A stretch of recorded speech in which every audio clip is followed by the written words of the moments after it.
மன்னா, நீ வீரமும் பராக்கிரமும் மிகுந்தவன் என்பதில் சந்தேகமில்லை.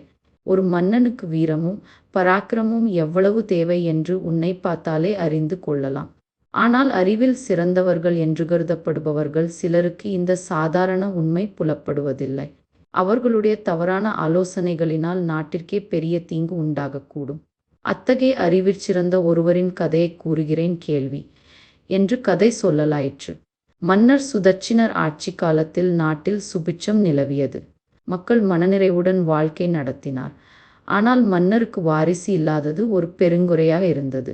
தனக்கு பிறகு ராஜ்யத்தை ஆளப்போவது யார் என்று பெருங்கவலையில் மூழ்கிய மன்னர் ஒருநாள் தன் முதன் மந்திரி கங்காதரரை அழைத்து அதை பற்றி ஆலோசித்தார்.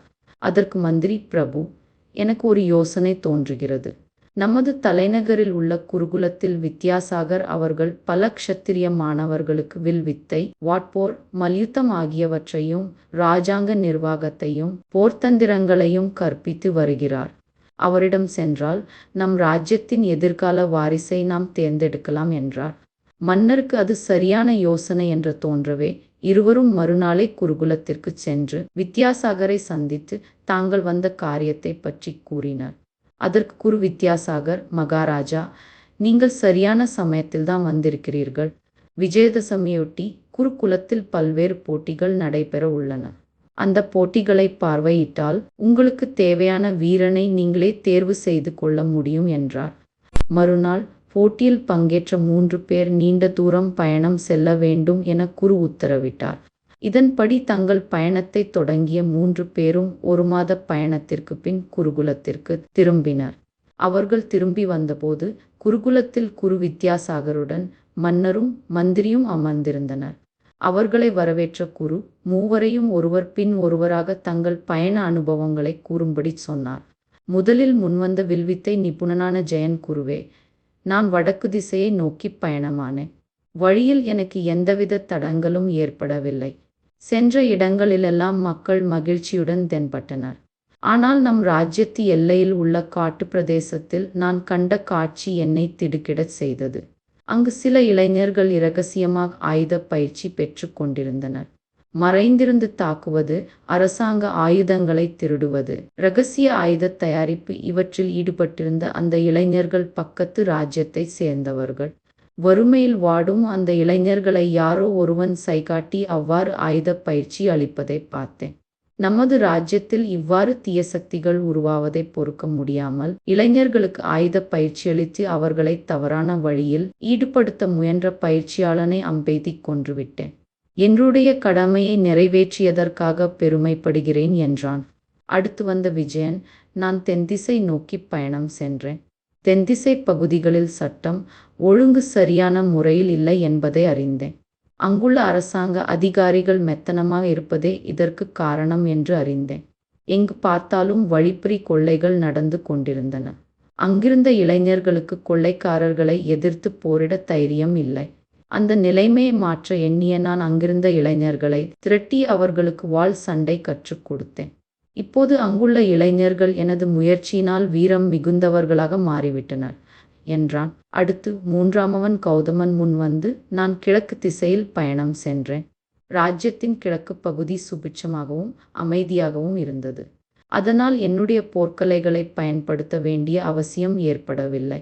ஒரு நாள் அங்குள்ள கோயில் ஒன்றில் வடித்திருந்த சிற்பத்தின் விரல்களுக்குள் ஒரு பல்லி சிக்கித் தவித்து கொண்டிருந்தது. எப்படி சிக்கியது என்று தெரியவில்லை. ஆனால் அந்த இடத்தை விட்டு மீள முடியாமல் தவித்ததைக் கண்டேன். அப்போது ஓர் அதிசய காட்சியைக் கண்டேன். மற்ற பல்லிகள் தங்கள் வாயில் உணவை கவ்விக் கொண்டு வந்து சிக்கிக் கொண்டிருந்த பல்லிக்கு அளித்து கொண்டிருந்தன. ஓரறிவு படைத்த சாதாரண பல்லிகளுக்குள் நிலவிய அந்த நல்லிணக்கத்தை கண்டு வியந்த நான் ஒரு சிற்பியை வரவழைத்து சிற்பங்களின் விரல்களை உடைத்து அது தப்பிக்க வழி செய்தேன். திரும்பி வரும் வழியில் ஒரு காட்டில் கிணற்றினுள் ஒரு யானை குட்டி விழுந்திருந்ததைக் கண்டேன். நான் காட்டுவாசி மக்களை அங்கு அழைத்து வந்து அந்த யானை குட்டியை கிணற்றிலிருந்து வெளியே மீட்க ஏற்பாடு செய்தேன். பிறகு அந்த ஆட்களிடம் பல்லிகள், யானைகள் போன்ற மிருகங்கள் தங்களுக்குள் உதவி செய்து கொள்வதை சுட்டிக்காட்டி மனிதர்களாகிய நாமும் அதிலிருந்து பாடம் கற்றுக்கொள்ள வேண்டும் என்று உபதேசம் செய்தேன். பொறாமை, பேராசை ஆகியவற்றின் காரணமாக மக்கள் ஒருவருக்கொருவர் சண்டையிடுவது எத்தகைய அறிவீனம் என்பதை எடுத்துரைத்தேன் என்றான். உடனே மன்னரும் மந்திரியும் தனியே சென்று தங்களுக்குள் கலந்து ஆலோசித்தனர். தாங்கள் தேடிக் கொண்டிருந்த வீரமும் பராக்கிரமும் ஜெயனிடமும் விஜயனிடமும் பரிபூரணமாக இருந்ததைக் கண்டு அவர்களில் ஒருவனையே இளவரசனாகத் தேர்வு செய்ய வேண்டுமென தீர்மானித்த பின் குரு வித்யாசாகரின் கருத்தினை அறிய அவரிடம் சென்றனர். வித்யாசாகர் மன்னரை நோக்கி, மகாராஜா, என்னுடைய அபிப்பிராயப்படி மூவரில் கௌதமன்தான் உங்களுடைய வாரிசாகத் தகுதியானவன். அவனிடம் வீரம் பராக்கிரமம் ஆகியவற்றுடன் மனித குலத்திற்கு தேவையான ஜீவகாருண்யமும் நிரம்பியுள்ளது. அத்தகைய ஜீவகாருண்ய சிந்தனை உள்ளவனே எதிர்கால மன்னனாகத் தகுதியானவன் என்றார். குருவின் கருத்தினை கேட்ட மன்னரும் மந்திரியும் மிகுந்த ஆச்சரியப்பட்டனர். நீண்ட நேரம் யோசித்த பிறகு மன்னர், குருதேவரே, உங்கள் கருத்தினை ஏற்கிறேன் என்று சொல்லிவிட்டு மந்திரியுடன் திரும்பிச் சென்றார்.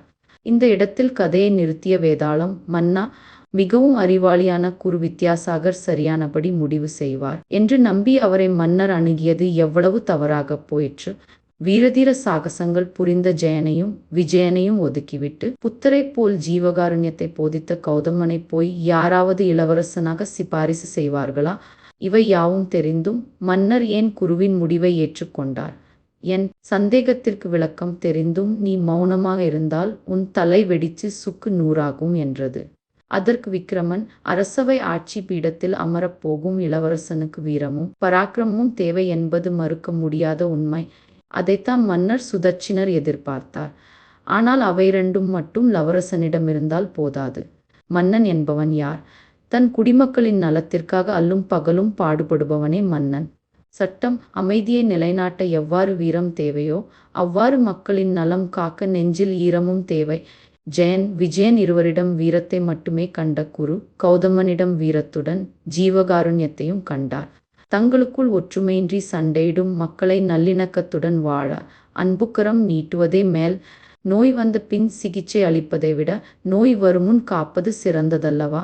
கௌதமனின் அணுகுமுறையினால் நாட்டில் அமைதியும் நல்லிணக்கமும் நிலவும் என்பதை குரு புரிந்து கொண்டார். இன்னொன்றையும் நோக்க வேண்டும். தனது வீர தீரப் பராக்கிரமத்தை காட்ட கௌதமனுக்கு பயணத்தில் வாய்ப்பு கிடைக்கவில்லையே தவிர அவனுக்கு வீரமே இல்லை என்று சொல்ல முடியாதே. அவன் சிறந்த மல்யுத்த வீரன். தேவைப்படும் போது வீரத்தை காட்டவும் மற்ற சமயங்களில் அன்பினை பொழியவும் அவனால் முடியும் என்பதால்தான் குரு அவனை தேர்வு செய்தார். நீண்ட சிந்தனைக்கு பிறகு மன்னருக்கு அது விளங்கவே அவரும் குருவின் கருத்தினை ஒப்புக்கொண்டார் என்றான்.